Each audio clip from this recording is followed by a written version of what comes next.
Эң негизгиси бул деген 93-жылы бекитилген принциптер, эң негизги принциптер. Бул деген адамдын укуктары, эркиндиктери, адамдын коомдо орду. Мына мисал катары келтирсем, илгери Советтер Союзунун конституциясы боюнча эң биринчи баалуулук бул деген мамлекеттин кызыкчылыгы болгон. Ал тууралуу конституцияда жазылган. 93-жылдан баштап ушул бүгүнкү күнгө чейин өзгөрүлгөн эмес, адамдын өзүнүн орду бул эң негизги баалуулук деп белгиленген конституцияда.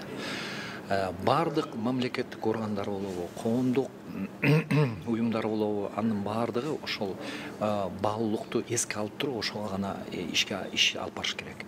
Эми конституциялык сот өндүрүшү тууралуу айтсак, унутпаш керек, эгерде адилеттүү коом түзөлүт десек, анда конституциялык соттун чечимдерин сыйлаш керек, аны аткарыш керек деген сөз. Себеби деген ошо конституция жазган жана мен айтып кеткен баалуулуктардын баарын ишке ашыруучу эң алгачкы, эң күчтүү инструмент бул деген конституциялык сот өндүрүшү. Эмнегедир көп сөз эле болуп калат, эмне себептен ушу конституцияда көп жазылган баалуулуктар, укуктар мындай ишке ашпайт деп бизде. Ишке ашпаган себеби ошол. Бул деген укуктук механизмдер. Ошол укуктук механизмдерди жөнгө салуу, ошолорду калыбына келтирүү бул деген конституциялык соттун иши.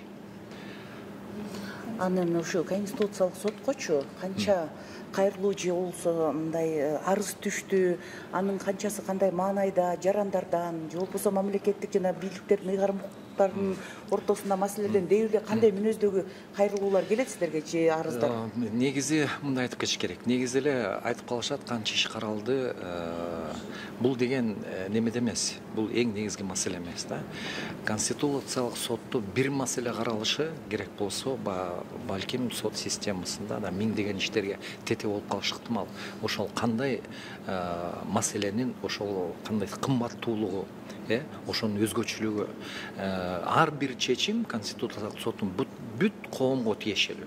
Эгерде мындай түшүнүктүү болуш үчүн айтып берсем, мына жергиликтүү соттордун чечимдери бул деген бир адамга тиешелүү болот, балким бир коомго тиешелүү болот, же юридикалык жакка тиешелүү болот. Ал эми ар бир чечим конституциялык соттун бул бүт коомдо кандай мындай өз ара немелер болсо, баягы мамилелер болсо, ошол мамилелердин бардыгына таасирин тийгизет. Аны унутпаш керек да.